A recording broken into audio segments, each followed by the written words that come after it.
teman MRT, selamat datang di channel YouTube MRTV. Perkenalkan, saya Arin. Saat ini telah bersama saya dua narasumber yang luar biasa nih pagi hari ini. Jadi ada yang pertama Bapak Haris Muhammadun selaku Ketua Dewan Transportasi Kota Jakarta atau DTKJ. Kemudian ada Bapak Muhammad Iqbal Bimo Arifianto atau yang akrab kami sapa Mas Bimo selaku Kepala Divisi Station Services and Operational PT MRT Jakarta Perseroda. Jadi pada hari ini kita berkumpul untuk sebetulnya masih dalam rangkaian merayakan hari ulang tahun Kota Jakarta yang ke-497. Sebetulnya tepatnya itu kan dilaksanakannya harinya tanggal 22 Juni ya yang baru saja berlalu beberapa waktu lalu. Tapi sebetulnya secara rangkaian itu bisa dikatakan belum selesai ya Pak. Karena kan saat ini bahkan masyarakat masih antusias sekali datang ke Jakarta Fair Kemayoran atau PRJ di G-Expo. Kemudian bahkan antusiasmenya tuh cukup terlihat tinggi ketika tanggal 22 dan 23 kemarin, khususnya ketika ratusan ribu warga Jakarta dan warga daerah penyangganya itu senang sekali nih dapat hadiah dari Pemprov DKI Jakarta via Dinas Perhubungan yaitu tarif spesial Rp1. Betul, naik transportasi publik tidak terkecuali MRT Jakarta. Yes, begitu. Jadi saat ini tema diari kita hari ini yaitu kesiapan MRT Jakarta dalam menghadapi Jakarta sebagai kota global. Karena katanya Pak, transportasi itu salah satu aspek yang penting yang menentukan apakah sebuah kota layak disebut sebagai kota maju atau kota global. Untuk itu kita angkat temanya pada hari ini tanpa berlama-lama lagi. Yuk kita langsung ke sesi diskusinya. Kepada Bapak Haris, menurut Bapak apa saja sih Pak indikator di bidang transportasi yang perlu dimiliki oleh operator supaya bisa mengantarkan Jakarta menuju kota global? Silakan Pak. Baik, terima kasih Mbak Arin. Makasih Pak Iqbal. Ini Pak Iqbal juga teman diskusi saya di beberapa kesempatan. Jadi sebelum mengarah ke bagaimana sih sebetulnya MRT Jakarta atau transportasi khususnya dalam rangka menghadapi kota global ke depan. Perlu kami sampaikan bahwa ada 6 aspek yang perlu dimiliki oleh kota global. Salah satunya adalah ekonomi yang mapan dan terkoneksi secara global, lalu kapasitas riset dan inovasi yang baik dan menerus. Kemudian yang ketiga adalah ruang yang nyaman untuk dihuni. Ruang yang nyaman untuk dihuni itu ya tidak hanya ruangan publik seperti rumah kita, tetapi juga transportasi umum kita seperti itu. Lalu yang keempat ada budaya dan pariwisata yang menarik wisatawan untuk berkunjung. Karena kalau sudah tidak menjadi ibu kota negara lagi, tentunya apa sih yang membuat menarik Jakarta?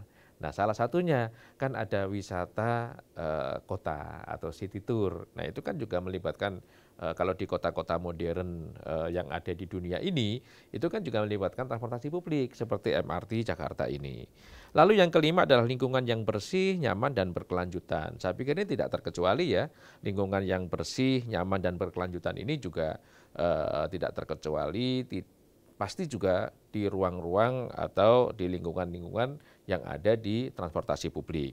Nah ini yang terakhir Mbak Arin yang paling penting, yaitu salah satu ciri kota global itu adalah aksesibilitas yang terkoneksi secara intra dan interkota. Nah ini ansih transportasi gitu loh. Nah oleh karena itu tentunya dalam ulang tahun Kota Jakarta yang ke-497 ini saya bersyukur karena saya di Dewan Transportasi Kota Jakarta itu salah satu yang mendorong saat COVID pun boleh refocusing yang lain, tapi transportasi publik tidak boleh, harus tetap jalan. Makanya kan alhamdulillah MRT Jakarta walaupun COVID nggak dikurangin kan anggarannya, jadi terus dijalankan di fase 1 yang dari Lebak Bulus sampai Bundaran HI, dilanjutkan sampai dengan Monas, ya kan CP201, CP202 dilanjutkan sampai dengan Mangga Besar, lalu 203 sampai dengan stasiun kota. Kita bersyukur, artinya masyarakat bersyukur bahwa Pemprov DKI tetap komitmen dalam transportasi publik terutama MRT Jakarta. Bahkan supaya tadi terkoneksi intra dan intercity atau interkota.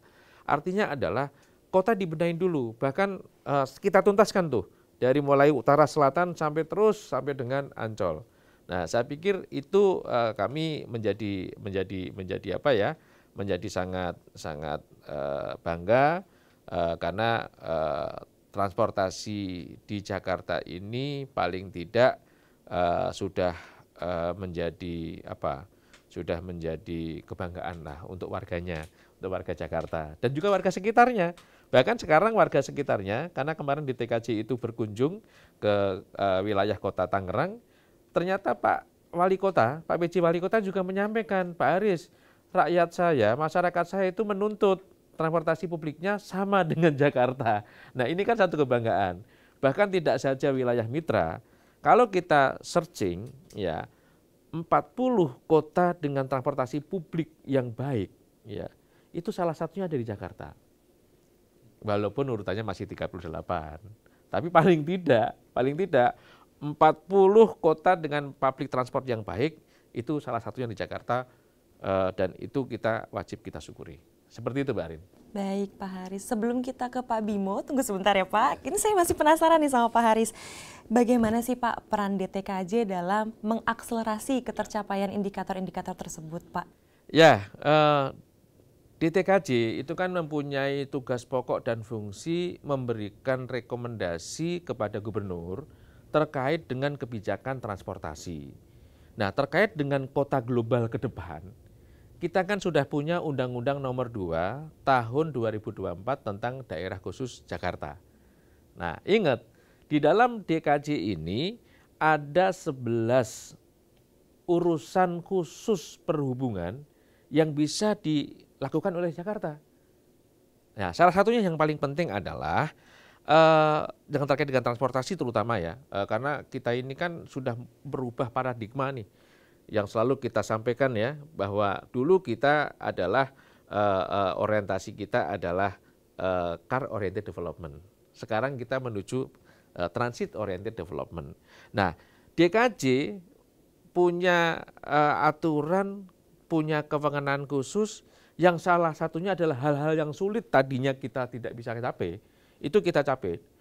Saat saya pertama kali bertugas di TKJ, saya mencoba untuk mempertahankan langit biru yang di Jakarta saat COVID. Itu kan kita bisa melihat Gunung Cisalak, Gunung Salak ya, dari Bogor dari sini.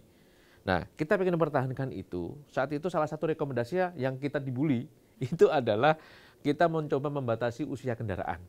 Itu kan pribadi. Saat itu kita berkisar antara 10 sampai 25 tahun lah. Paling tidak adalah ada aturan yang firm terhadap usia kendaraan di Jakarta gitu ya. Tapi saat itu kita dibully dan memang belum ada cantolan hukumnya karena itu menjadi kewenangan pusat gitu ya. Masyarakat kita dibully di sana sinilah saat itu bahwa Jakarta diskriminasi, hanya bisa dimasuki oleh orang-orang yang punya duit karena kendaraannya harus kendaraan pribadi dengan umur yang muda gitu kan. Tapi alhamdulillah di Undang-Undang DKJ ini itu kita masukin. Itu masuk dalam kewenangan, salah satu kewenangan khusus perhubungan di bidang perhubungan yang dimiliki oleh daerah khusus Jakarta. Termasuk adalah bagaimana kita mengimplementasikan push and pull policy. Ya, push and pull policy itu secara konsisten. Yaitu bagaimana nanti kita melangkah ke yang kemarin kan kita juga sama dibully juga itu karena salah komunikasi. Kita mau menerapkan electronic road pricing untuk mendorong supaya angkutan umumnya itu ridership-nya meningkat gitu ya. Ya itu kita mungkin akan ganti tema gitu ya. Ganti temanya tidak electronic road pricing tapi mungkin kaitkan dengan energi carbon tax gitu. Nanti teman-teman DTKJ juga dalam kesempatan ini akan coba melihat kota-kota lain gitu. Kalau London dulu kan carbon tax gitu ya. Nah mungkin nanti kita akan ke arah sana. Atau mungkin nanti pada saat kami kemarin melakukan kunjungan ke Polda Metro, kami juga diskusi. Apa kita masukkan sebagai bagian daripada ETLE, Electronic Law Enforcement, ya kan? Yang itu mudah-mudahan malah justru masyarakat menerima tuh, gitu loh.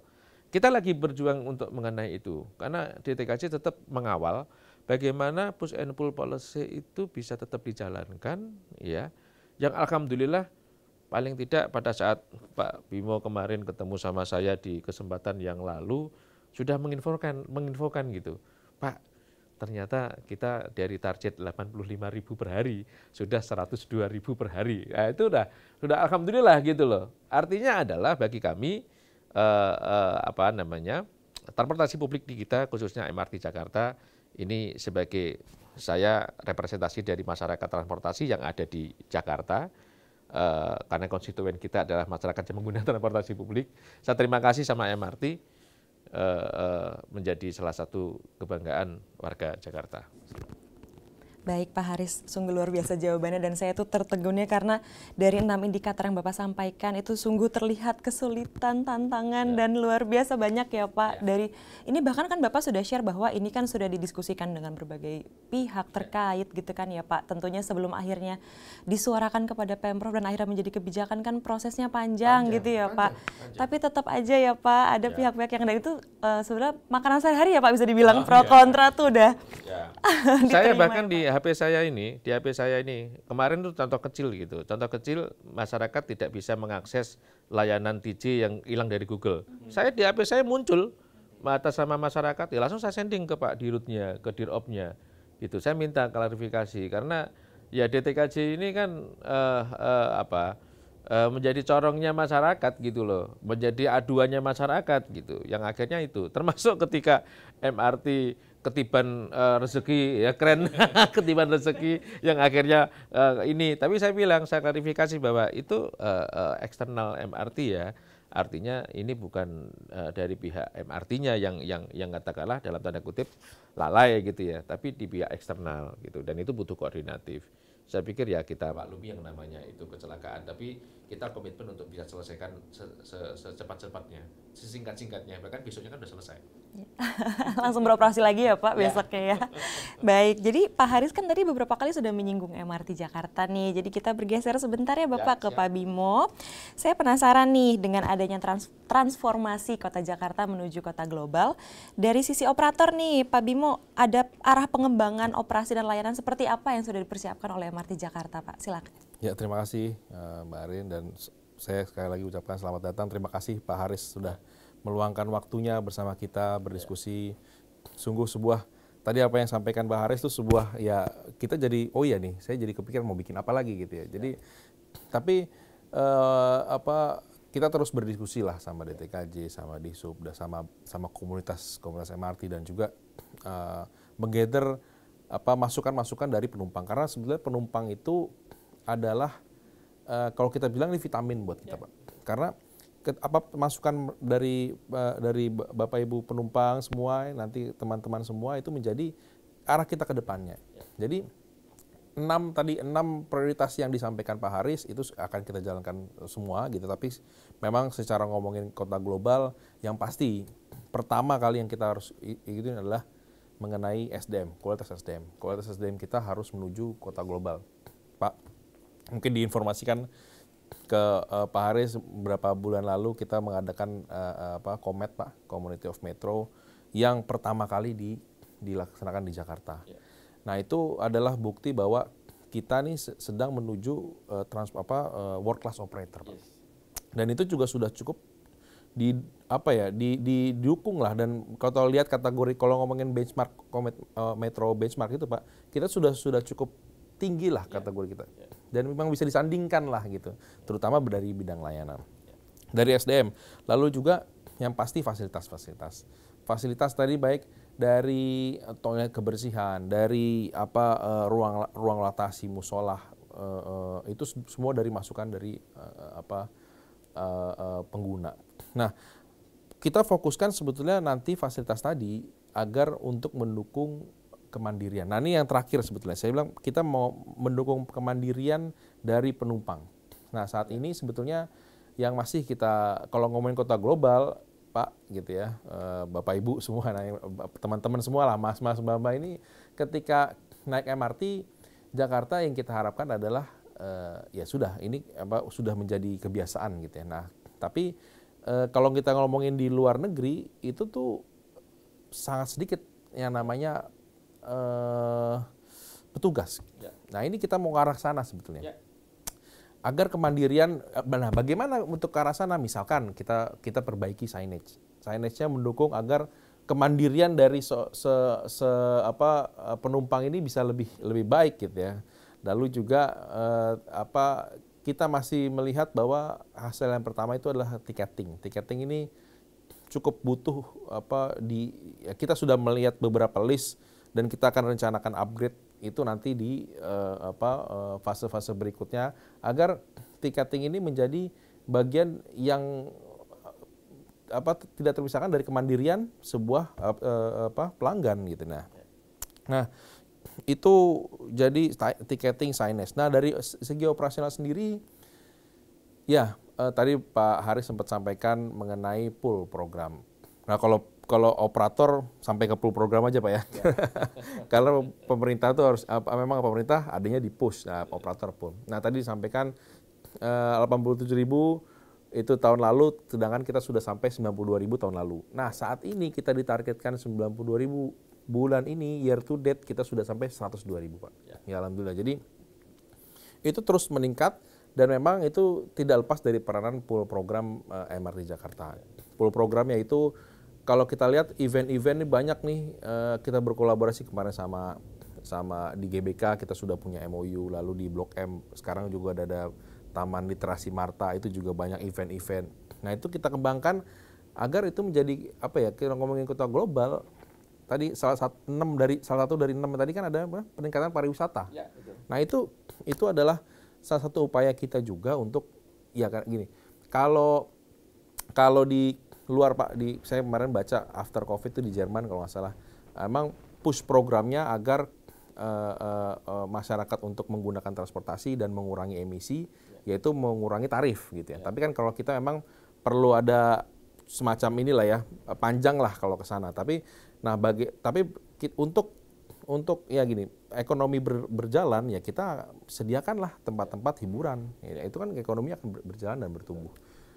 Itu sih. Jadi kita tetap terus. Nah, untuk operasional pun kita mitigasi bagaimana crowd itu terjadi gitu ya. Crowd kita learning terus Pak. Jadi ketika GBK pada saat terjadi event bola atau sepak bola atau kemarin kan sepak bola lagi sangat bagus ya. Jadi semua hype ke sana. Nah, akhirnya ya dengan bagusnya karena memang stasiun kita sebelah dari stadion GBK, nggak banyak tuh naik mobil. Jadi kalau total kapasitas GBK tuh 60.000, kita terhitung 40.000 yang naik MRT Pak. Berarti sekitar 2/3 tuh udah naik transportasi umum. Nah, itu sebenarnya sangat bagus. Nah, event-event itu kita laksanakan dan juga tadi crowd management kita siapkan agar ya kita juga jangan dicemooh juga Pak. Ini gimana sih? Kemarin Rp1 kita ada saya sedikit cerita ada yang ngomong ini gimana sih Mas rapid transit tapi nggak siap kepada massal gitu. Nah ini perlu kita harus siapkan jadi ya desainnya kita kesiapkan. Nah stasiun Bundaran HI ini juga stasiun ujung yang memang perlu kita fasilitas ditingkatkan dan juga kesiapan dari petugas kita untuk menghadapi crowd. Itu mungkin Mbak Arin. Menarik sekali sih Pak Bimo, karena dari jawaban Pak Bimo tadi saya tuh baru memahami bahwa terlepas dari target gitu ya Pak, membawa Jakarta menuju kota global, itu kan seringkali transportasi dieratkan dengan kenaikan ridership aja nih, itu top of mind-nya. Tapi kan di balik itu kita perlu yakini bahwa kesiapan SDM-nya bagaimana nih, fasilitasnya bagaimana nih gitu kan. Jadi apakah dengan yang sudah disediakan sudah baik atau bahkan sangat baik sehingga publik dengan sendirinya nih beralih dari yang tadi Pak Haris katakan, dari car oriented menjadi transit oriented development dengan berbagai hal yang sudah dipaparkan oleh Pak Bimo, salah satunya peningkatan penggunaan transportasi publik menuju GBK gitu ya Pak ya. Baik, selanjutnya kembali ke Pak Haris, kalau dari sudut pandang kebijakan nih Pak, menurut Bapak, rekomendasi kebijakan seperti apa yang harus diterapkan oleh operator untuk mendorong Jakarta menuju kota global Pak? Ya, jadi gini, tadi udah disinggung sedikit sama Pak Bimo juga ya, bahwa kota global itu kan kalau kemana-mana gampang, ya kan? Mau ngapain juga gampang dan semua terintegrasi. Nah ini kita masih prihatin ulang tahun 497, ya kan. Kemarin kita sudah launching juga tarif integrasi, gitu kan. Nah, tentunya salah satu syarat kota global itu kalau sudah operatornya maju, ya kan, pasti masyarakat nuntutnya adalah saya cukup dong sekali tapi bisa terintegrasi mana-mana. Kebijakan kita sudah, pencanangan sudah, ya kan. Tapi memang implementasinya ini yang masih belum optimal. Nah, ini kita lagi kaji, ya. Dewan Transportasi Kota Jakarta lagi mengkaji dari semua aspek, ya kan. Kalau secara aspek operasional dan yang lain-lain saya pikir tidak ada kendala. Tapi Dewan Transportasi Kota Jakarta itu mengindikasikan, ya, kemungkinan akan coba kita lakukan dari sisi kelembagaan. Kita masih konsentrasi nih bagaimana tarif terintegrasi dengan account based ticketing yang bagus itu, gitu ya. Itu coba kita akan lakukan, kita akan optimalkan sejauh mana masalahnya. Tapi kita sudah bersyukur pada saat kelahiran itu pun, itu juga kalau kita membandingkan dengan race court yang di Denmark, kemudian juga di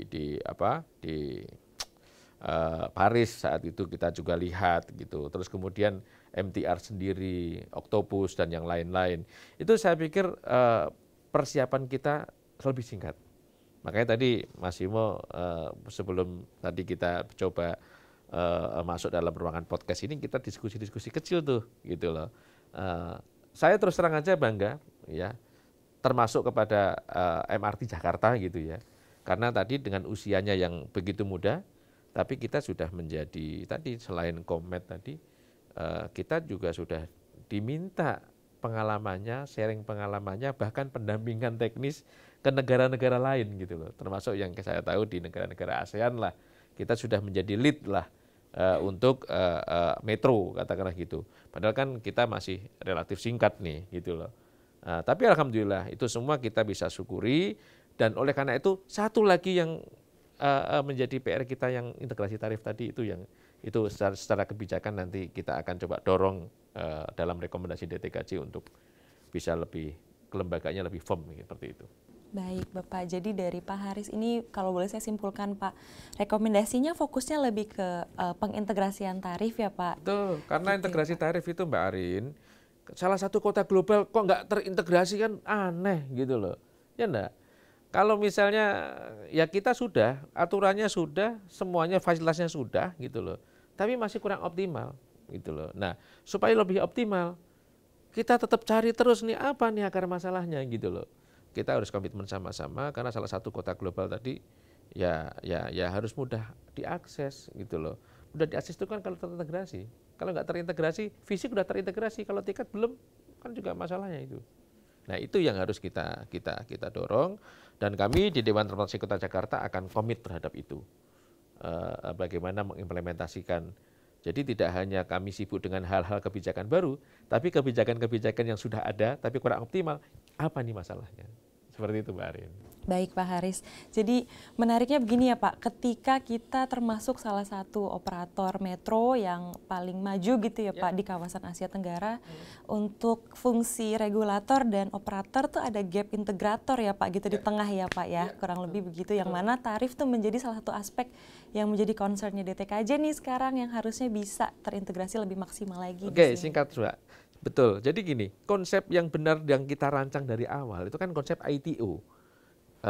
I-nya itu adalah infrastruktur, itu pemerintah yang bangun, ya kan? Semua pemerintah yang bangun. Sekarang ini kan infrastrukturnya semua pemerintah Pemda DKI yang bangun kerjasama dengan pemerintah pusat kan gitu. Kemudian T-nya itu tiketing. Tiketing itu ya integratornya harus beda gitu loh. Jadi konsep ITO itu terpisah. Baru operator. Nah, ini kalau sudah infrastrukturnya sudah satu institusi yang beda. Tiketnya institusi yang beda, operator yang beda. Operator sama infrastruktur udah oke nih, tapi integratornya masih masalah. Nah, ini yang nanti kita mau coba selesaikan lah gitu. Malulah dengan kota global, kemudian kita udah ulang tahun yang hampir 500 tahun kan, 497 kan 3 tahun lagi, 500 tahun. Tapi kita belum ngomongin integrasi ini belum optimal, belum selesai gitu. Jadi itu PR saya Mbak. Siap Pak Haris, ini kita beralih sebentar ke Pak Bimo Pak. Saya penasaran Pak, dari sisi MRT Jakarta, persiapan dari secara SDM maupun teknis untuk mendukung percepatan transformasinya seperti apa nih Pak? Baik dari jangka pendek, menengah maupun jangka panjang. Silakan Pak. Ya tadi menarik sekali apa yang disampaikan Pak Aris ya. Nah tapi tetap kita terus lakukan ya Pak, integrasi tarif tadi ya. Untuk persiapan SDM kita. Jadi sebetulnya sebelum kita lakukan persiapan SDM, kita harus tahu dulu sebetulnya siapa yang kita layani, gitu ya. Nah MRT Jakarta selalu Pak, jadi kita selalu membuat setiap tahunnya data, gitu ya. Siapa penumpang kita? Kita punya namanya persona kita sebutnya. Jadi ada 5 persona. Siapa sih pengguna kita, gitu ya? Ada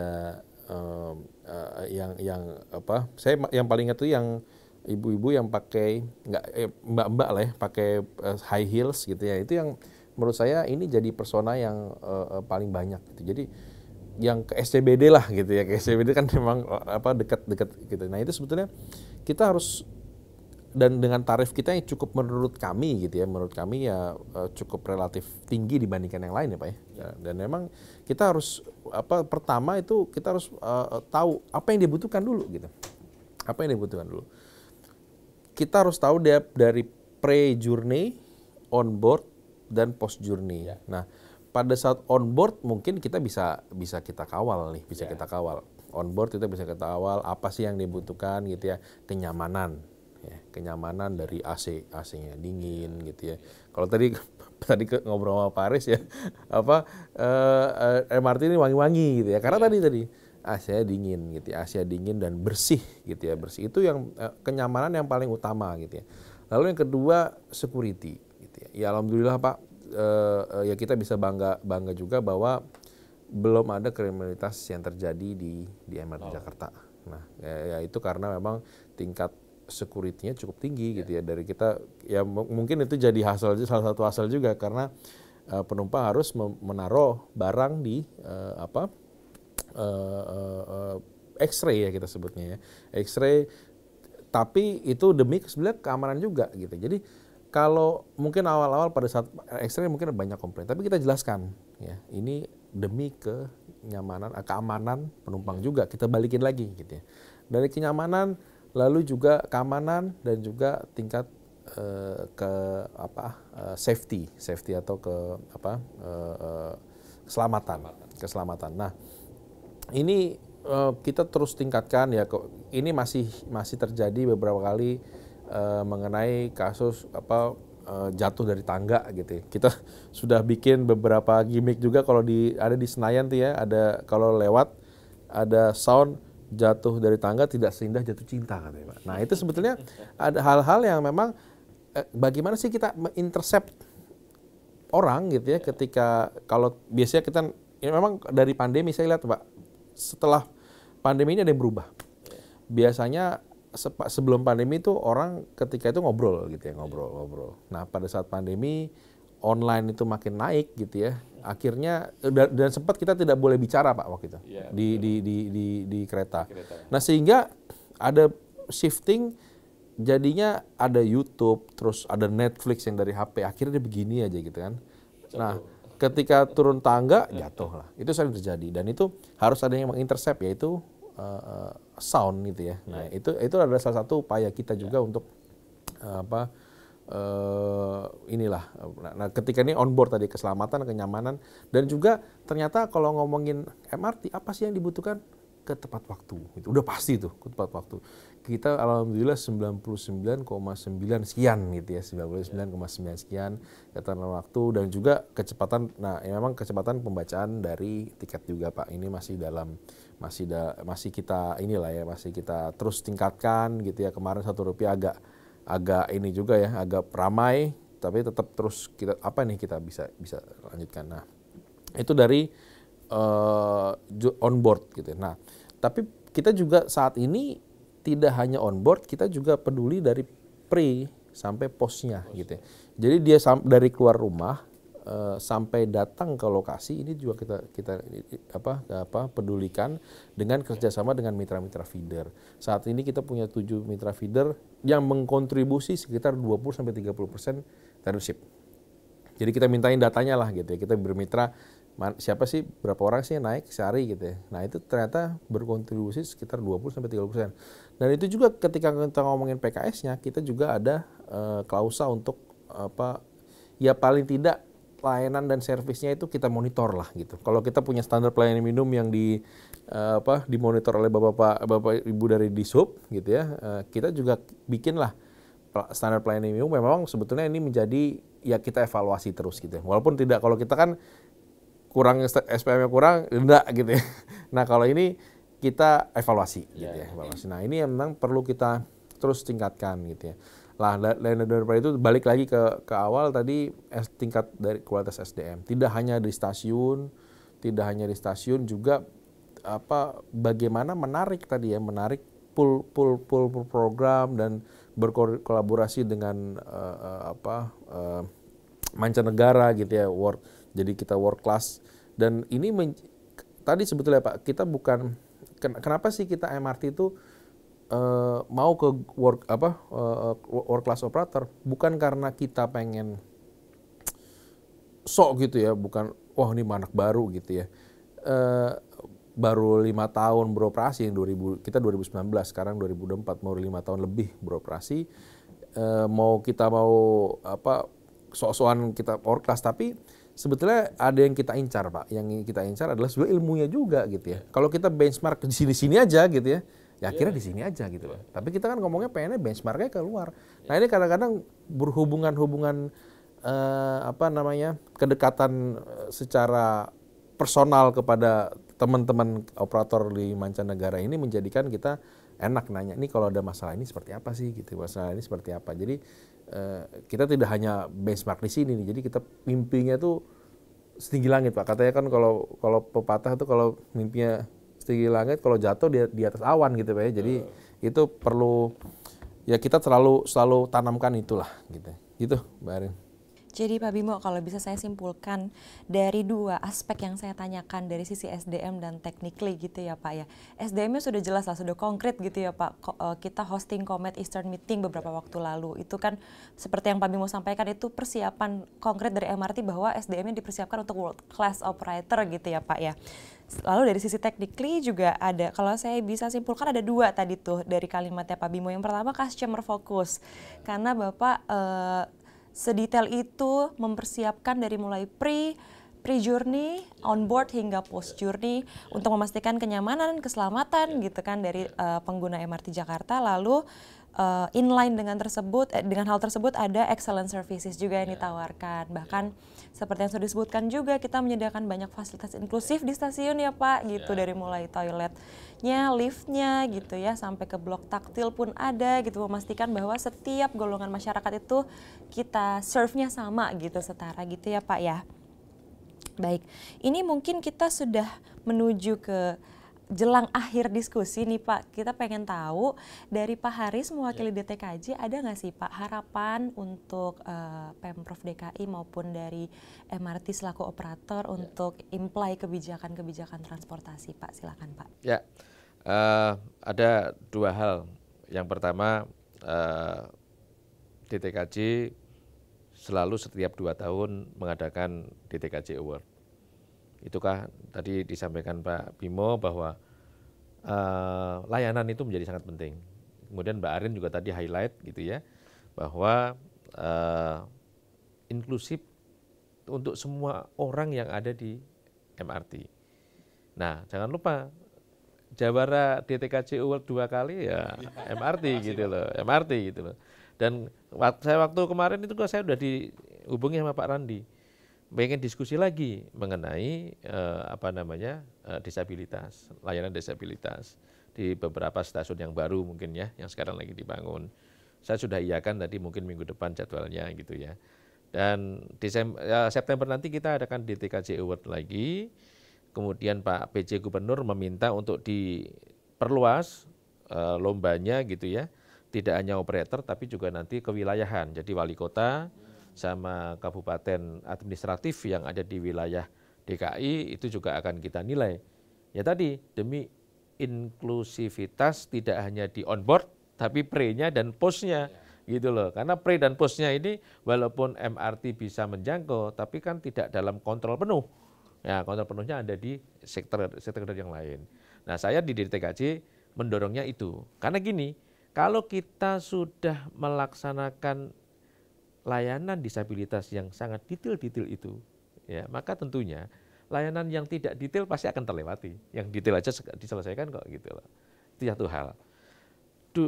Yang kedua adalah untuk MRT Jakarta adalah salah satu mandatori dalam kota global yang termaktub dalam Undang-Undang 2 nomor 2024 tentang daerah khusus ibu kota Jakarta adalah skema pembiayaan alternatif dalam bidang transportasi. Dulu awalnya MRT itu kan pengen mencontoh MTR gitu kan.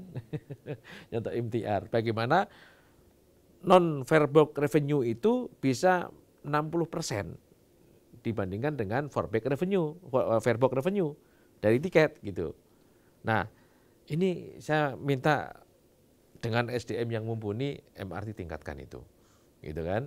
Karena cita-cita awalnya kan itu. Saya mengingatkan gitu loh. Saya mengingatkan itu dan apa yang sudah diterapkan dalam Kepgub atau Pergub ya, Pergub 69 tahun 67 tahun 2019. Ya kan sebetulnya kan tentang TOD itu kan sudah ditunjuk 5 TOD itu dikelola oleh MRT.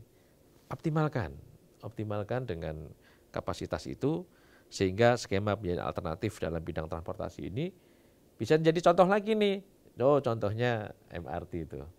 Nah, dari sekian BUMD nanti ya saya pikir sih MRT masih yang terbaik lah gitu ya di antara BUMD transportasi yang lain. Saya harus akui gitu loh. Tapi lagi-lagi saya mengingatkan jangan lupa skema pembiayaan alternatif itu didorong sehingga cita-cita awal seperti MTR pendapatannya itu lebih besar, non-fairbox-nya itu bisa dicapai. Demikian Mbak Arin. Oke Bapak, jadi PR-nya lumayan banyak. Namun karena saya yakin sinergi dan harmonisasi antara DTKJ dengan MRT sudah berjalan dengan sangat baik selama ini, saya yakin banget ini bukan kali pertama Pak Bimo dengar ada harapan-harapan ini dari DTKJ gitu ya Pak Bimo ya. Dan saya yakin ini behind the scene-nya Pak, MRT pasti sudah mempersiapkan nih ke arah sana gitu ya Pak untuk NFB. Kalau bisa tadi sampai 60% untuk mendukung fairbox-nya sendiri gitu ya Pak ya. Lalu tadi juga ada optimalisasi kawasan TOD juga ditekankan gitu ya Pak. Jadi saya yakin di internalnya MRT sendiri baik Pak Bimo dengan divisi lain juga tentunya saling bersinergi untuk mencapai hal tersebut gitu ya Pak. Nah sekarang Pak Bimo nih dari sisi operator POV-nya kita twist sedikit. Ada perlu dukungan apa sih Pak gitu dari Pemprov dan DTKJ selaku regulator gitu Pak? Ya sebetulnya sudah banyak dukungan yang diberikan gitu ya. Kemarin beberapa kali ditanya apa kendala dukungan, sudah banyak dukungan dari regulator. Terima kasih Pak Aris dari DTKJ-nya dan juga dari Disub itu selaku regulator MRT itu menjadi kita selalu disupport gitu ya.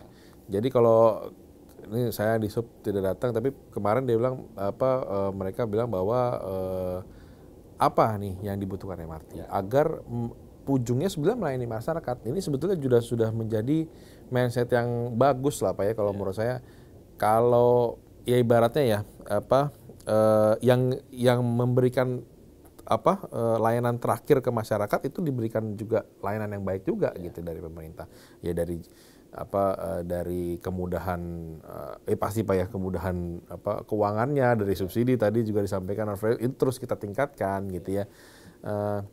Saya rasa ini sudah cukup baik. Nah sebetulnya saatnya dari MRT Jakarta ini yang yang membuktikan lah ya. Jadi PR-nya di kita sebetulnya Mbak Arin ya. Jadi saya di kita ya. Jadi kita sebenarnya kalau menurut tidak enak gitu ya. karena jadinya sudah baik gitu ya, sudah bagus gitu ya. Nah ini saatnya kita membuktikan bagaimana layanan kita tetap baik dengan cara-cara apa yang saya sampaikan sebelumnya. SDM kita tingkatkan kualitasnya.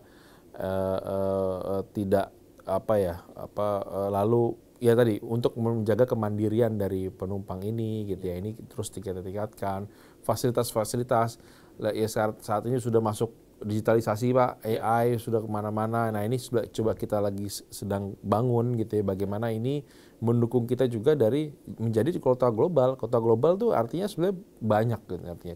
Kota global kita bagaimana ya tadi balik lagi kemandirian dari semuanya gitu ya.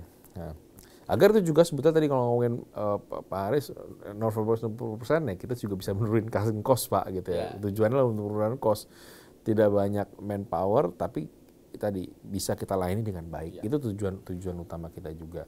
Dan dari fasilitas dan juga ini. Jadi sebetulnya harapan kami tadi baik lagi teruslah disupport gitu ya. Kami terus sebagai garda terdepan pelayanan publik Pak. Karena ya tadi kalau kita jelek yang tadi Bapak ya. Bapak jelek yang terkena DTKJ juga ternyata ya. Dan di Zoom juga kena gitu kan. Makanya jadi sebetulnya ya tadi jadi akhirnya kita saling bersinergi gitu. Itu Mbak Arin tuh. Baik, jadi kita tuh bisa sama-sama berharap lah ya Pak bahwa peran serta, usaha, utamanya komitmen dari seluruh stakeholders dapat mengantarkan Jakarta menuju kota global yang sama-sama kita dambakan gitu ya Pak. Saya mengucapkan terima kasih banyak atas waktu dan kehadiran Pak Haris serta Pak Bimo. Ini teman-teman MRT ini orang-orang hebat dan sibuk menyempatkan ya untuk bisa ngobrol di podcast kita hari ini. Saya Arin mewakili rekan-rekan yang bertugas, pamit undur diri. Semoga kita bisa ketemu lagi di kesempatan berikutnya. Sampai jumpa di video dialog bersama Marty atau di hari MRT berikutnya. Sampai jumpa. Sampai jumpa, salam sinergi dan kolaborasi. Salam sinergi dan kolaborasi.